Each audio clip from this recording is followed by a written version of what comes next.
nuestras redes sociales.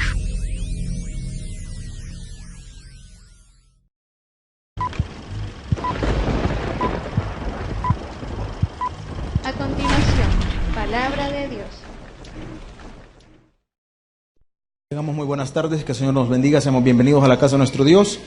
Vamos a escudriñar la palabra de nuestro Señor. Quiero invitarle a que abra su Biblia, por favor, en Éxodo, en el capítulo 10, y vamos a leer el versículo 21 y 22. Versículos 21 y 22.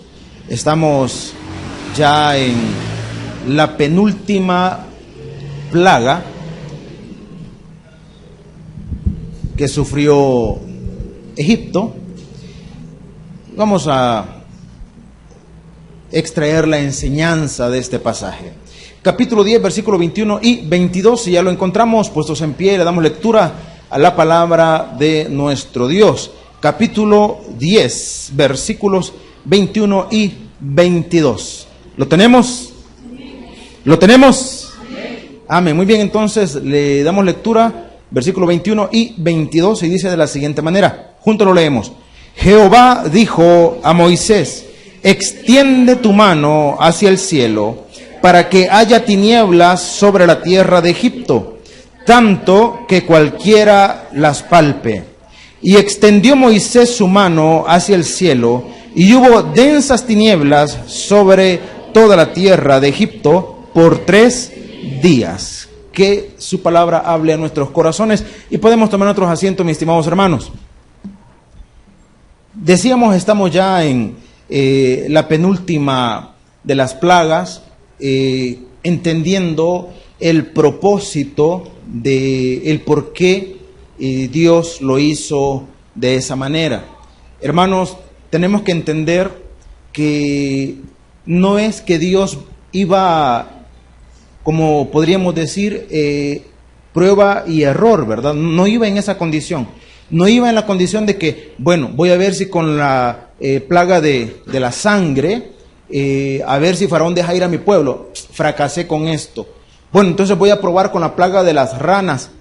Híjole, también fracasé con este. Con la plaga de las moscas, fracasé también, y así sucesivamente. No era prueba y error, no era eso. Tenemos que entender que si a Dios le hubiese placido, si Él hubiese querido, hermanos, con una tan sola ocasión, Faraón hubiese dejado ir al pueblo. Dios tenía el poder, tiene el poder y tiene la potestad de hacerlo. Y la reflexión sería, bueno, si Él tiene la potestad, tiene el poder para hacerlo, ¿por qué no lo hizo? Recuerde usted que en cada una de las plagas hemos venido extrayendo, ¿verdad?, la enseñanza en que la gran mayoría de ellas, a excepción de la semana anterior, de la octava, tenía que ver con la derrota de una deidad egipcia. Tenía que ver con eso. El propósito de Dios no era, como veníamos diciendo, no era ir viendo y cómo, ¿verdad?, el corazón de Faraón era persuadido. No. El propósito era demostrarle a Faraón y a todo su pueblo que Dios tiene y tenía en aquel momento mayor potestad, mayor autoridad que cualquier concepción religiosa o cualquier poderío social y económico que los egipcios pudieran considerar, que ellos pudieran considerar. Entonces era ir derrotando cada una de aquellas, llamémosle, de aquellos esquemas en los que ellos se encontraban, porque en la creencia religiosa ellos tenían un Dios para todo. El Nilo era considerado un Dios. Entonces vino el Dios de los hebreos y lo derrotó. Mire, la protección, ¿verdad?, a través del amuleto de las ranas, pues Dios también lo derrotó. Entonces ellos tenían que ir entendiendo todo eso. Mire, pero ellos eran un poderío económico de aquella época. Eran una nación con una influencia extraordinaria, influencia que, por cierto, de alguna forma llega hasta nuestros tiempos. El detalle es que ellos no identificaban que mucho de eso tenía que ver con el pueblo que estaba allí, que eran los hebreos. Hasta el día de hoy, no hay documentos o registros de las grandes ciudades egipcias, de cómo construyeron las pirámides y todo eso. Hasta el día de hoy sigue siendo para muchos un misterio. Algunos han concluido y han llegado a la determinación, porque por cierto tampoco hay ningún registro de que Moisés haya sido príncipe en Egipto, no hay registros. Entonces vienen algunos y plantean lo siguiente, y tiene mucha lógica, y dice: mire, las grandes ciudades, incluyendo las pirámides, se le atribuye a que las pudieron haber construido los hebreos en el periodo de esclavitud. Pero ¿por qué no hay registros? Porque fue tanta la humillación del Dios de los hebreos para con los egipcios, que cuando estos salieron por fin de la esclavitud y se fueron de Egipto, entonces, para que no quedara ningún registro histórico de la vergüenza que ellos pasaron, todos aquellos documentos pudieron haber sido destruidos para que no hubiese registro alguno, porque no hay registros históricos de que Israel haya estado allí y que se haya desarrollado allí. No hay una documentación de eso, pero es un hecho innegable. Entonces, una vez más, ¿pero por qué no existe? Porque ellos se sintieron tan humillados por el Dios de Israel, por el Dios de los hebreos, que decidieron borrar todo registro para que con el paso del tiempo nadie, en teoría, ¿verdad?, recordara lo que ellos pasaron. Sin embargo, Dios había establecido ya que lo que estaba haciendo con ellos iba a quedar como un registro para la gloria de Dios, para que ellos comprendieran el manifestar de Dios, el poder de Dios, y que todas las demás naciones cercanas a ellos comprendieran que había un Dios soberano y todopoderoso. Entonces, en esta penúltima plaga hay algo muy interesante. Y dice el versículo 21, leámoslo por favor. Dice el versículo 21. Jehová dijo a Moisés: extiende tu mano hacia el cielo para que haya tinieblas sobre la tierra de Egipto, tanto que cualquiera las palpe. Ahora, veamos algunos aspectos interesantes. Número uno, en todas las anteriores, o en las anteriores, Dios le dijo a Aarón, Dios le dijo a Moisés, los dos fueron delante de Faraón y hubo advertencia, ¿verdad? Deja ir a mi pueblo y si no, te va a acontecer esto. Ahora, interesante, en esta no hubo advertencia, no fueron donde Faraón, no. Simplemente Dios le dijo a Moisés: extiende tu mano, van a haber tinieblas, y las tinieblas iban a ser tan densas, que aquí está utilizando una figura, que cualquiera la va a poder palpar. Ahora, pregunta, ¿se puede tocar la oscuridad? ¿Se puede tocar la oscuridad? No, hermano, no se puede tocar. ¿Cómo que me diga que puede tocar la luz? Puede tocar de donde procede, pero la luz en sí no. Ahora, ¿a qué se refiere entonces que cualquiera va a poderlas palpar? Hermano, la condición era que habían tantas tinieblas, pero tantas tinieblas, que era, digamos, una condición básicamente un tormento. Porque creería yo que buena parte de nosotros nunca ha estado en extremas tinieblas. Porque al menos en nuestro medio usted dice: mire, se va la luz a tales horas de la noche. Sí, pero casi siempre o hay luna o está estrellado. Y si es época de tormenta, aunque sea relámpagos hay. Entonces, como que en extremas, no mucho. Ahora, hay ciertos estudios que son interesantes, que determinan que al estar en una condición, hermano, de extremas tinieblas, el cuerpo comienza a manifestar ciertos efectos. Me comentaba alguien, yo recuerdo que nuestro pastor general en algún momento hizo mención de unas cuevas, no recuerdo en qué estado, allá en Estados Unidos, en donde comienzan a caminar hacia abajo y hay un momento de extremas tinieblas, y que eso generaba un efecto. Y yo recordaba eso, y alguien que yo conozco tuvo la oportunidad de ir y de visitar ese lugar. y me decía, mira, a medida que íbamos descendiendo, no era tanto lo encerrado de la cueva, no era tanto eso, sino que la oscuridad que yo comencé a sentir, me decía, que se me cortaba la respiración, comencé a sentir que me aceleraba el palpitar del corazón, se me aceleraba todo, y tuve que salir inmediatamente, porque genera un efecto. Ahora, cuando dice, cualquiera la va a poder palpar, es porque, hermano, una cosa es estar cansadito, estar que al final del día, ¿verdad? Con todas las presiones de las actividades diarias y que usted quiera dormir. Yo no sé cuántos acá les gusta dormir en total oscuridad. ¿O todavía está acostumbrado usted con el foquito que le ponían cuando era bebé? Bueno, si todavía usted lo usa, usted es la excepción, ¿verdad? Pero habemos algunos que nos encanta, si ya es para dormir, pues que no haya... lo menos de luz posible, ¿verdad? Lo mínimo, casi nada. Y si está en total oscuridad, más rico se duerme. Esa es mi apreciación, yo no sé la suya. El detalle es que a quienes nos puede gustar esa condición, una cosa es que a usted le agrade, digamos, durante el periodo de su sueño, que pueden ser, 4 horas, 5 horas, 8, 10, 12, ¿verdad? Usted puede tener su periodo y que le puede gustar eso. Ahora, después de 24 horas en total oscuridad, no creo que sea grato para nadie, hermano. Ahora imagínense 2 días.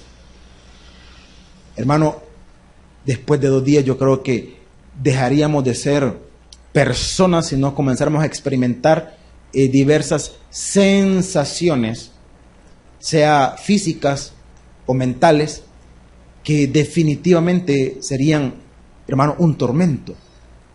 2 días. Y aquí la Escritura dice que fueron 3 días de totales tinieblas. Entonces, le dije al inicio, aquí no hubo advertencia, aquí aconteció. Hay quienes quieren darle explicación a este obrar de Dios, y no es inapropiado intentarle dar una explicación. Sostienen algunos y dicen, mire, lo que pudo haber acontecido fue un eclipse. El detalle es que un eclipse no dura tanto tiempo. Hace varios años, no recuerdo el año, 91, 90, no sé, ¿cuándo fue el eclipse total? ¿Qué año fue? ¿Alguien recuerda? 91. No sé, hermano, yo no había nacido todavía, entonces he tenido que irme a los registros, ¿verdad?, para ver. La cuestión es que cuando eso aconteció, aunque hubo tinieblas, las tinieblas no llegaron ni siquiera a la condición en la que estamos en estos momentos. No llegó ni siquiera a eso. Entonces, ahí donde podemos decir, mire, descartamos esa posibilidad. Otros dicen, y hablamos hace un par de semanas, que algunos sostienen que muchas de las plagas fueron el resultado de la erupción de un volcán, el Danubio, que para aquella época, hermano, causó un caos increíble. Entonces sostienen algunos que estas tinieblas pudo ser el resultado de la enorme cantidad, hermano, de cenizas y humo y todo que pudo haber ocasionado esta erupción, y que eso pues perfectamente pudo ocasionar este fenómeno de 3 días. Y tiene razón, pudo haberlo ocasionado. El detalle es que la magnitud de las tinieblas, hermano, no concuerda mucho con esa versión. Y más adelante vamos a ver otra condición que tampoco pega con esa descripción o con esa explicación. Entonces, sigamos leyendo y dice la palabra, versículo 22. Extendió Moisés su mano hacia el cielo y hubo, ¿qué dice? Densas tinieblas sobre toda la tierra de Egipto. ¿Por cuánto dice?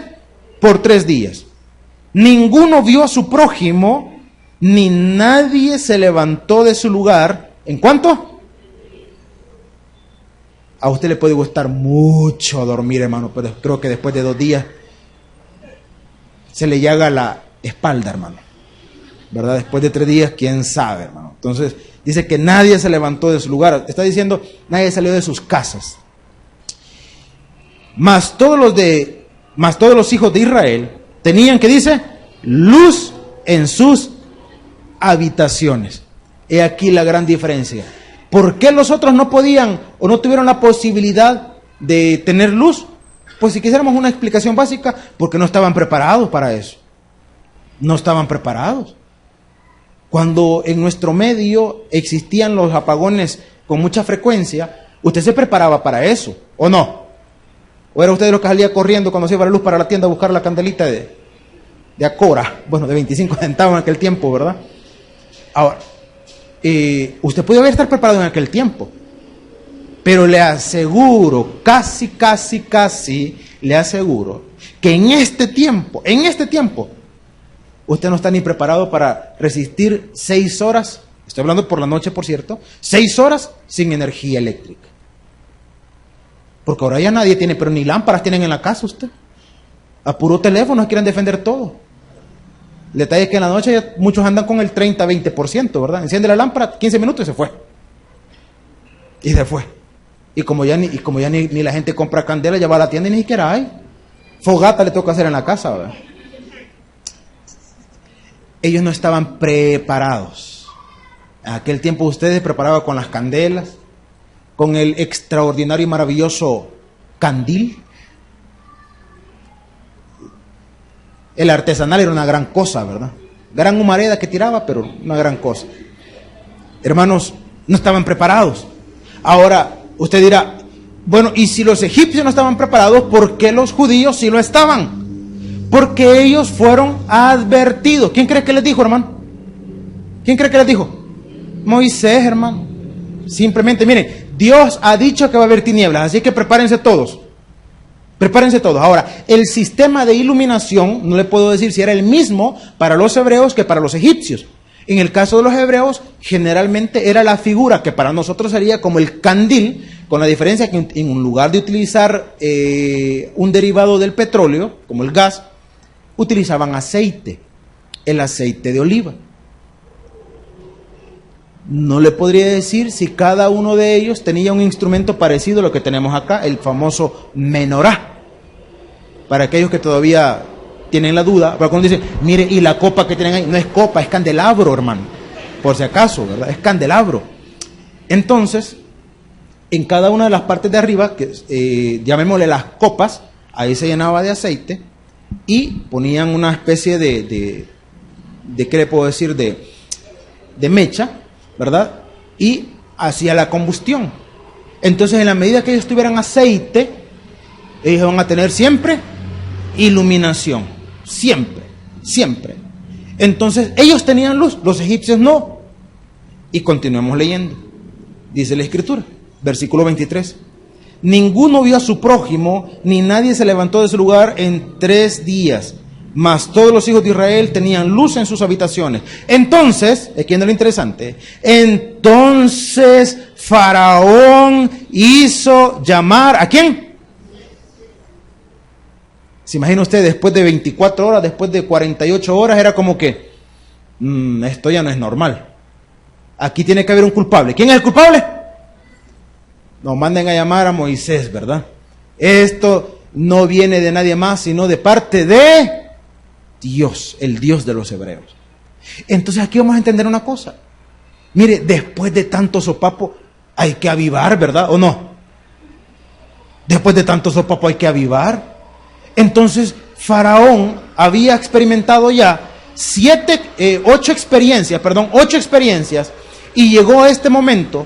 Moisés no fue a advertirle nada, no había hablado con él, pero Faraón entendió que lo que estaba viviendo venía de parte de Dios. ¿Se imagina usted que Faraón tuviese un corazón más sensible a la manifestación de Dios que algunos de nosotros? Cuando uno llega a un momento que tiene que entender que lo que está pasando es de parte de Dios. Es de parte de Dios. Ahora, no lo vea usted solamente como, porque nosotros en nuestra mentalidad casi siempre vamos a asociar todo con castigo. Y muchas veces no se trata de castigo, sino más bien un llamado de atención. Mire, ¿por qué será que yo no veo, en palabras nuestras, mire, yo no veo la milla? Mire, si intento salir de una cuando ya estoy metido en la otra. Mire, si mi condición es que me parece que me llueve sobre mojado. Mire, ¿por qué a mí las cosas no me resultan como debería de ser? ¿Por qué esto? Y la reflexión sería, ¿qué conversación tiene pendiente con Dios? ¿Qué plática tiene pendiente con Él? ¿Qué asunto tiene pendiente con Dios? Hay personas, hermanos, que comprenden que Dios ha hecho un llamado a su vida, un llamado específico para servirle, para involucrarse, para ser parte de algo. Hermano, y siguen necios o siguen en algún momento en una condición de indiferencia ante ese llamado de Dios. Entonces viene Dios, escúcheme bien por favor, porque no es que viene Dios y lo va a comenzar a castigar. No, Dios le está haciendo un llamado, le está diciendo, mira, entendé, hombre, si lo que yo pretendo para vos es algo grande, es algo bonito, yo pretendo ponerte en una condición distinta. Pero entendé, estas situaciones son llamados de atención para que comprendas el plan, para que te des cuenta que quiero tratar específicamente contigo. Y muchas veces nosotros no entendemos y comenzamos a achacarle a la fortuna, entendiendo que nosotros como hijos de Dios no le damos valor a la fortuna. No existe la suerte ni buena ni mala. ¿Qué existe? La manifestación de la voluntad de Dios. No lo asocie todo con lo negativo. Usted no vino al culto por A, por B, porque no le dio la gana, cosa que no estoy de acuerdo con eso, pero no vino porque no le dio la gana. Y usted estaba caminando por su casa cuando de repente no se percató, estaba una silla que se le atravesó a usted, la silla se le atravesó a usted, y se golpeó el dedo chiquito, el pie izquierdo. Y usted dice, Dios me está castigando porque no fui al culto. No, hermano, usted no se fijó. No es que Dios lo está castigando. Pero en algunos casos, lo que Dios va a ir permitiendo en su vida es, hermano, repito, un llamado de atención. Mira, tenemos algo pendiente. Les pongo otro caso. Aquellos que en un momento de desesperación, en un momento de angustia, le prometieron algo a Dios. Yo no sé cuántos habrán aquí así. Que en un momento de preocupación, hermano, mire, comenzaron a declarar promesas tras promesas, ¿verdad? Señor, si me sacas de esta crisis que estoy pasando, si me das el trabajo, Señor, si llego a la meta de las ventas, Señor, si esto otro, entonces yo voy a diezmar, Señor. Y Dios en su gracia, en su misericordia, hermano, les concede, no porque vamos a chantajear a Dios con nuestros diezmos y ofrendas, hermano, no. Sino que Dios en su gracia lo permitió, y cuando Dios nos concede, ¿sabe qué pasa? Nos hacemos la de los panes nosotros. No, Señor, yo dije que te iba a diezmar, pero hasta el otro mes, porque hoy no me alcanza, ¿oís? Y como Dios es bueno, algunos hasta regatean con Dios. Una parte te voy a dar, te debo una, ¿oís? El próximo mes, la que te debo de y el otro. Hermano, hasta regateando con Él. Señor, si me sanas a este hijo, yo te prometo que este hijo te va a servir, Señor. Y va a ser tu siervo, Padre. Y Dios se lo sana y después el bicho un gran vago que se hace. Culpa del hijo, no, culpa de usted que no lo trae. Es que no quiere ir, ¿y yo qué voy a hacer? A la fuerza ni la comida es buena. ¿Y cuántos años tiene el niño? 10, agarre ese mono, amárrelo y tráigalo. Si es usted el que manda o no. Bueno, en algunos casos no manda usted, ¿verdad? El cipote te lo hace para aquí, para allá y para allá, para acá. Hermano, la Escritura dice que mejor es que no prometa y no que prometa y no cumpla. Entonces, en algunos casos, repito, son llamados de atención. Ahora, hay que tener un corazón sensible para entender qué es lo que está viniendo de parte de Dios. Faraón llegó a una conclusión y dijo, esto no es así nomás. Entonces, como yo ya sé de dónde me está cayendo, entonces voy a ser vivo. Inmediatamente, mire qué cosa más interesante, ya no mandó a llamar a sus hechiceros. Ya no los mandó a llamar. Es más, ya no aparecieron. Porque en otros casos hubiese mandado a llamar a sus hechiceros y les hubiese dicho, explíquenme qué es lo que está pasando. Pero no los mandó a llamar a ellos. ¿A quién mandó a llamar? A Moisés. No, esto no es así nomás. Moisés, vení para acá. ¿Y ahora qué pasó? ¿Y ahora qué pasa? No me he venido a decir nada. ¿Qué pasó? Bueno, y aquí viene la explicación, ¿verdad? Dice la Escritura. Versículo 24 siempre. Entonces Faraón hizo llamar a Moisés y dijo: id, servid a Jehová, solamente queden vuestras ovejas y vuestras vacas, vayan también vuestros niños. Si usted recuerda los relatos anteriores, el trato era: bueno, vayan ustedes, que las mujeres y los niños se queden. Ahora era: vayan ustedes, vayan sus mujeres, vayan los niños, pero las ovejas y todo lo demás se queda. O sea, no estaba digámoslo de esta manera, no estaba cediendo completamente. Es lo que le decía, cuando de repente nosotros queremos regatear con Dios. Señor, yo entiendo que me estás llamando a que te sirva. Yo sé que me estás llamando, Señor, a que yo me reincorpore o me incorpore, pero dame chancecito. Dame chancecito. Estoy, qué sé yo, estoy desempleado, estoy enfermo, estoy pasando esto. Señor, dame chance. Nomás comienzo a trabajar y entonces me involucro. ¿Y quién dice que nosotros vamos a regatear con Dios, hermano? Vaya y regatee en el mercado, pero con Dios no. Señor, estoy enfermo, yo sé que me está llamando a que te sirva, pero no. Espérate que me sane. Recuerdo un hermano ya mayor, y él comenzó a estudiar en el seminario, comenzamos juntos, y había una casa de oración que se hacía en la casa de él, por cierto. Entonces cuando él comenzó a prepararse, a estudiar y todo, los hermanos le decían: mire, le decían, ¿y usted cuándo va a predicar? Y él decía: no, decía, yo hasta que me gradúe voy a predicar. Mientras tanto no, hasta que me gradúe. Hermano, el tiempo pasó, los días pasaron, porque ni siquiera fue mucho tiempo, los días pasaron. Y de repente, él ya tenía un problema con la diabetes. Él comenzó a querer actuar en fe. Ojo, no, como hemos dicho, Dios no se manifiesta con todos de la misma manera. Se lo repito, Dios no se manifiesta con todos de la misma manera. Él había escuchado tantos testimonios de hermanos que en algún momento decían: y yo no me tomé las medicinas. Y estaban dando testimonio de que Dios había obrado en ellos. Y yo le dije al médico que yo esas medicinas no me las tomaba y que yo iba a creer en Dios. Y bueno, él escuchó muchos testimonios de eso.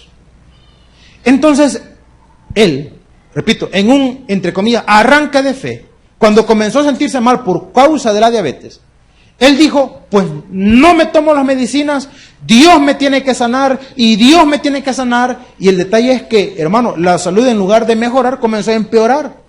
Comenzó a empeorar, y cuando llegamos a un punto en donde ya las cosas parecen insostenibles, comenzamos, y voy a usar las palabras apropiadas, comenzamos a improvisar, comenzamos a inventar, comenzamos a tener acciones desesperadas. Y las acciones desesperadas, mis estimados hermanos, no siempre van acompañados ni de coherencia ni de espiritualidad. Entonces comenzaron a llamar a cantidad de hermanos para que fueran a orar por él, ¿verdad? Para que Dios hiciera el milagro, y de repente llevaron a un hermano y le untaron de aceite al hermano. No me pregunte de cuál aceite era, qué sé yo, del Dorado, su mesa, cualquier Orisol, no sé de cuál. Porque no era de oliva, hermano. Y usted dice: no, pero la Biblia dice. El que usa la Biblia era aceite de oliva. Y el aceite no es mágico, ni tampoco es sanador, por si acaso. Entonces embadurnaron todo de aceite al hermano y comenzaron a orar por él. Y no me pregunte qué pasó. Hubo una reacción física. Él experimentó una sensación de vómito y de repente vomitó. Y cuando vomitó experimentó una sensación de tranquilidad. Y recuerdo que cuando eso aconteció, inmediatamente se comunicaron conmigo y me dijeron: mire, Dios acaba de hacer el milagro, estamos en victoria. Y dije: pues qué bueno, ¿verdad? qué bueno, gracias a Dios. El siguiente día volvió a caer, hermano. Y cuando ya estaba al borde de la muerte, entonces mandaron a llamar ya en última instancia a un hermano que era médico, o sea, un médico cristiano. Y cuando el hermano llegó y vio el cuadro y vio todos los exámenes, inmediatamente le inyectó insulina, hermano, no sé qué más le hizo, y al momentito iba para arriba ya el hermano. O sea que no era, hermanos, el plan de Dios, no era el propósito de Dios, no era el trato de Dios con él, que Dios iba a hacer con él como él pensaba. Nosotros no podemos regatear con Dios. Nomás se recuperó a través del tratamiento de medicamento. Alguno dirá, esa es falta de fe. No, no es falta de fe. Ya le dije, Dios tiene un trato diferente con cada uno de nosotros. Y nomás se comenzó a recuperar, nomás tuvo las fuerzas para estar de pie y comenzó a predicar. Usted me dice, ¿dónde está el obrar y dónde está el actuar de Dios allí? Que desde que se levantó a comenzar a predicar hasta el día de hoy han pasado más de 10 años y sigue predicando, hermano. Y sigue predicando. Entonces, Faraón quiso regatear. Bueno, vayan ustedes, vayan sus mujeres, vayan los niños, pero las ovejas y todo eso me lo dejan aquí. Entonces vea usted lo que le dijo Moisés. Versículo 25. Y Moisés respondió, y me encanta la respuesta: tú también nos darás sacrificios y holocaustos que sacrifiquemos para Jehová nuestro Dios. Con que no nos vas a dejar que llevemos nuestro ganado. Pues para tu información, no solamente nos vamos a llevar el de nosotros, sino que también nos vas a dar para que nosotros hagamos sacrificio. Ahora, pregunta, y usted que ya conoce la historia, ¿se cumplió o no se cumplió, hermano? Adelantémonos un poquito a la historia. Cuando Israel salió de Egipto, se llevaron todo lo de ellos, y para colmo, Dios también les dijo: y vayan y cada artículo, cada alhaja de oro de los egipcios, tómenlos y llévenselos. ¿Se imagina usted cada hebreo llegando a la casa de un egipcio? Doña Juanita, ¿sí? Venga. ¿Qué quería? Quitarle los aretes, la cadena, la esclava. Y ríase que ves tiene dientes de oro porque también se los vamos a volar. Todo.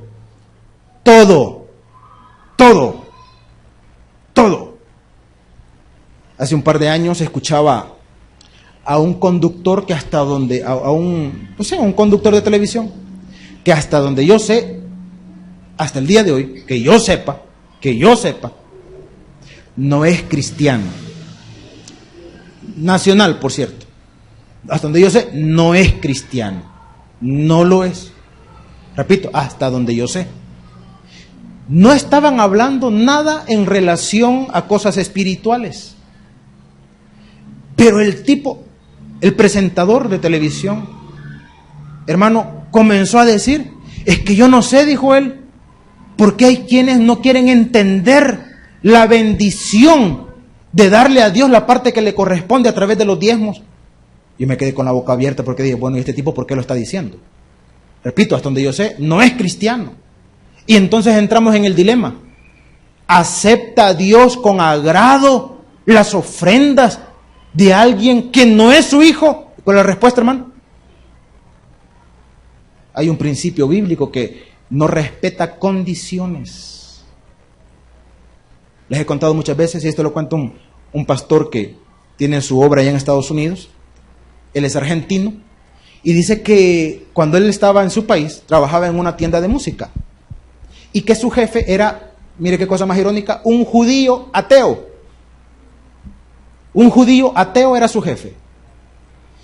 Y de repente el hermano, que ya en aquel tiempo era predicador, su jefe le dio una indicación y le dijo que cada mes le iba a dar ciertos instrumentos de la tienda para que él fuera y se lo diera a cualquier congregación, a la más necesitada o a la que tuviera necesidad, que se lo diera. Entonces dice que él lo comenzó a hacer, cada mes le daba ciertas cosas, de verdad, instrumentos, equipo y todo, y él iba y lo regalaba a las obras y todo lo demás. Entonces un día un día, dice que él reaccionó y dijo, bueno, este hombre si es ateo, ¿y por qué me manda a regalarle cosas a las iglesias? Entonces dice que un día le preguntó, le dijo, mire jefe, le dijo, ¿y cómo es eso de que usted es ateo y me da cosas para que las regale a las iglesias? Le dijo. Dice que el jefe, ateo, le dijo, pues mira, le dijo, yo no sé, pero cada vez que lo hago me va bien, le dijo. Así que lo voy a seguir haciendo. Es que hay un principio que no respeta códigos, hermano. No respeta códigos. Entonces, imagínese usted que Moisés queriendo bendecir a Faraón, pues mira, Faraón, te recuerdo que no solamente, o te anuncio, perdón, que no solamente nos vamos a llevar nuestros animales, sino que también vos nos vas a dar para que sacrifiquemos. También lo vas a hacer. Y vea usted, sigamos con la lectura que nos compete. Dice versículo 26. Nuestros ganados irán también con nosotros. No quedará, me gusta la expresión, no quedará, ¿qué dice? Por si acaso, ¿verdad? Hasta las que se las hayan caído nos vamos a llevar. No quedará ni una pezuña, porque de ellos hemos de tomar para servir a Jehová nuestro Dios, y no sabemos con qué hemos de servir a Jehová hasta que lleguemos allá. O sea que ellos no estaban escatimando recursos. Pues no sabemos qué es lo que vamos a necesitar, pero por si acaso nos vamos a llevar todo. Nos vamos a llevar todo. Y dice la palabra, sigamos leyendo. Pero, versículo 27, pero Jehová endureció el corazón de Faraón y no quiso dejarlos ir. Explicábamos la vez anterior que la expresión acá no es que Dios estaba jugando, ¿verdad? No, pues vayan haciendo un show, ¿verdad? Vayan a todo el relajo, yo de todas maneras voy a endurecer el corazón de Faraón y no los va a dejar ir. No era el punto ese, sino más bien Dios permitía que él continuara en su necedad. ¿Por qué Dios lo permitía? Porque aún en esa necedad Dios iba a cumplir propósitos. Aún en esa necedad Dios iba a cumplir propósitos. Entonces dice la Escritura, versículo 28. Y le dijo Faraón, retírate de mí, guárdate que no veas mi rostro, porque en cualquier día que viere mi rostro, ¿qué le dijo? O sea que aquí estaba ya en el punto más alto de la necedad, ¿verdad? Pues mira, entiendo que lo que está pasando es de parte de Dios, pero no me importa. Ya te di condiciones y no las aceptas, pues entonces retírate de mi presencia y ni se te ocurra volver a venir, porque el día que yo te vuelva a ver, ese día te vas a morir. O sea, aquí hasta amenazas, ¿verdad? El detalle es que aquí sí, sin llegar al punto de la arrogancia, hermano. Porque hay quienes, yo no sé si alguna vez usted ha escuchado, espero que no lo haya dicho, que en una actitud arrogante diga, no sabe con quién se está metiendo. Pues aquí sí era literal. Ahora, no era con Moisés, hermano. ¿Con quién era? Con Dios.